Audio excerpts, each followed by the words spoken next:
Radio Sucesos 101.7 FM presenta su noticiero Sucesos con Milton Pérez y Verónica Larrea. Un periodismo libre para una democracia plena. Los hechos y las opiniones de los sucesos que marcan nuestro tiempo.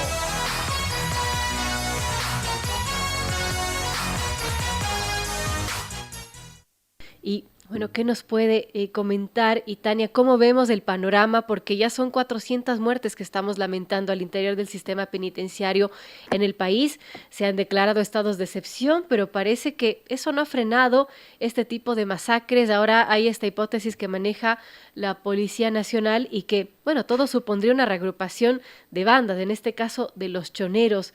¿Qué podemos comentar sobre esto y qué debería estar haciendo el Estado para evitar más masacres? Bienvenida, Itania, le escuchamos.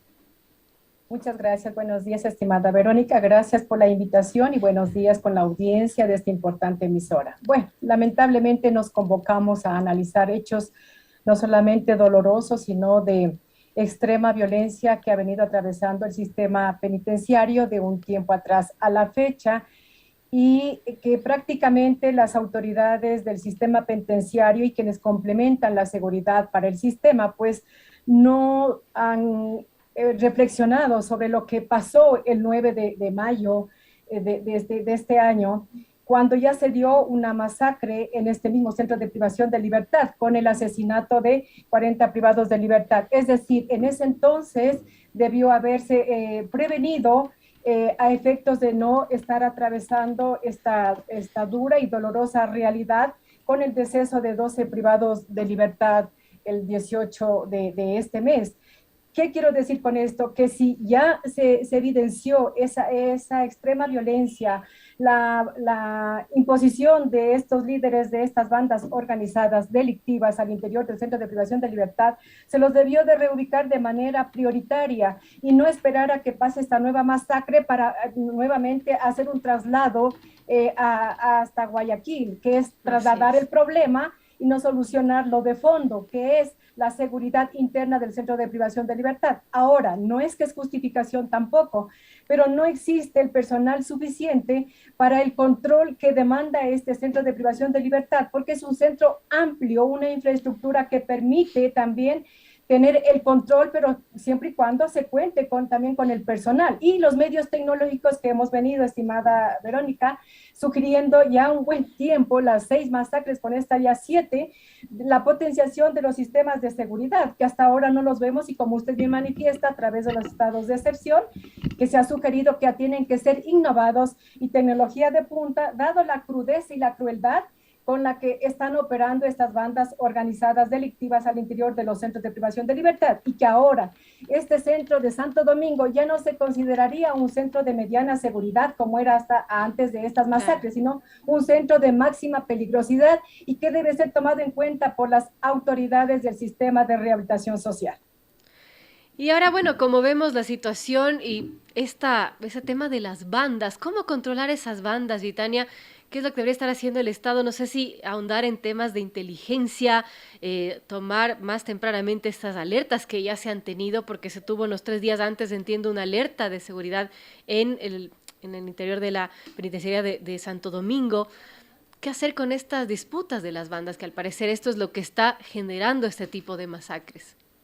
Escuchaba en algún medio de comunicación, al parecer un vocero de la Policía Nacional, y decía que existía 200 alertas.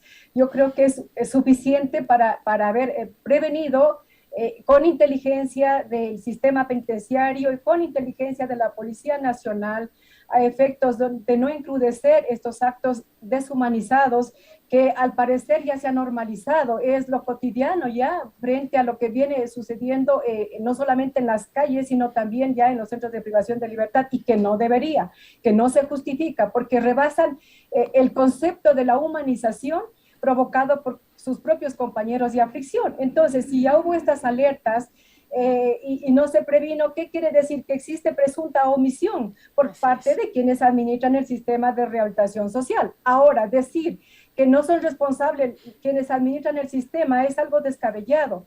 Aquí no estamos culpando, pero sí se pudo haber preveído esta nueva masacre, o a quién se pretende endilgar esta responsabilidad? ¿Al personal de menor rango, a los agentes de seguridad penitenciaria que no tienen los implementos, que no existe el número suficiente, que no existen los medios tecnológicos? Entonces, aquí hay una corresponsabilidad, Estado e institución, y yo creo que ya basta de tanto diagnóstico y se ha hecho ofrecimientos, cada rato se ha indicado que ya existe un plan de acción en marcha, los directores que han asumido en su turno en esta crisis penitenciaria y hasta ahora no despliega este plan de acción. Y sin embargo, la ciudadanía tenemos que estar tolerando hechos de crueldad que realmente empeluzna a cualquier ser humano y más aún el dolor de los familiares de las víctimas que prácticamente ellos están atravesando y que en algún momento, como habíamos comentado con usted, estimada Verónica, la Corte Interamericana ya exhortó a fin de que el Estado, como garante de la vida y la integridad física de los privados de libertad, pues tiene que más adelante llamar la atención. Yo considero que sí, una sanción moral y una reparación integral a sus víctimas, que es lo propio, porque el Estado no está haciendo lo propio a través de quienes están administrando el sistema penitenciario. Pienso que ya es hora y no más masacres, caso contrario, estamos ya en una alerta roja, no solamente en la inseguridad en las calles, sino también en las cárceles del país. Y Dania, hace pocos días el gobierno, el presidente Lazo hizo un anuncio que aseguró que el hacinamiento en las cárceles bajó del 26.75% al 8%, una reducción importante. Sin embargo, después de pocos días de ese anuncio que podía parecer positivo para el sistema penitenciario del país, se da esta situación de las masacres. No es suficiente con reducir el hacinamiento. Así es, yo aplaudía esta gestión hace pocos días y la decisión inclusive de incrementar 1.400 aspirantes a agentes de seguridad penitenciaria. Era una decisión válida, aunque tarde, pero válida, porque esto debió haberse hecho de manera urgente cuando ya estaba en repunte esta violencia extrema y las masacres que han sido constantes.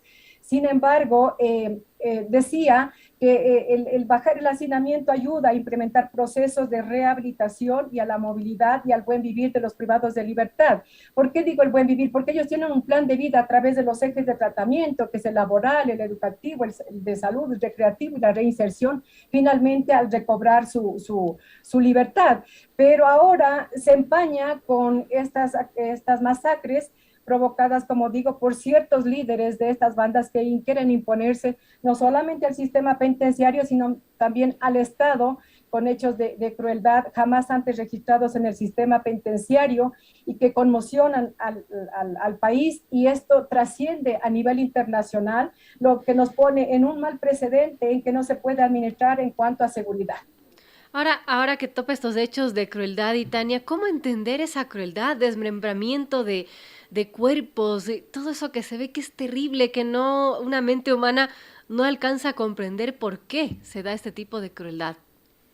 Sí, los privados de libertad lo han tomado como parte de la normalidad y esa es la percepción que nos están trascendiendo a la ciudadanía y es lo que no debe ser, porque el único llamado a darnos la vida o a quitárnosla es Dios. Y como yo siempre he dicho, los centros de privación de libertad hoy por hoy, a raíz de esta extrema violencia, están sin Dios y sin ley, no respetan a su propio compañero y mucho menos a la Constitución y la ley, normas y reglamentos que ellos están abocados a respetarlos y a cumplirlos, porque están purgando una pena, muchos de ellos y otros pues están en proceso todavía y que quizá hayan sido inocentes y sin embargo terminaron asesinados. Pues aquí hace falta la parte espiritual también, aparte de lo administrativo, de lo de seguridad, que se han cerrado las puertas a efectos de que los privados de libertad tengan esa parte espiritual y reflexionen sobre lo que están haciendo. Caso contrario, no van a poder llevar a cabo si el ser humano no se complementa lo material con lo espiritual. Yo siempre he dicho que hay que abrir las puertas porque no hay que cerrarse. Con un proceso organizado de seguridad no pasa absolutamente nada cuando hay esa predisposición, hay una hoja de ruta, un plan de trabajo y un personal que responda también a estas demandas y a estos procesos que se quiere implementar. Se tiene que también crear estas unidades o comunidades terapéuticas para ser tratados a estos privados de libertad que ya resultan inadaptables para el sistema, pero que sin embargo la institución, el Estado, tiene el derecho de reinsertarlos en la medida que ellos se rehabiliten y protegerlos, sus derechos humanos, por mucho que nos cueste aceptar a la ciudadanía. Yo ya lo he venido diciendo, pero esa es parte del proceso de rehabilitación, parte del respeto a la Constitución y tratados internacionales de una administración penitenciaria en el contexto de los derechos humanos, estimada Verónica. Claro, ¿no? Porque muchas veces se cuestiona también eso, que se protege más a los presos, pero los presos también son seres humanos. Gracias, y Tania Villarreal, exdirectora nacional de Rehabilitación A Social, por usted, darnos su estimada criterio Verónica. respecto a la situación del sistema penitenciario que ha cobrado ya 400 muertes desde el 2020. Lamentable lo que se está viviendo y ojalá se tomen medidas porque no queremos volver a hablar de esta situación.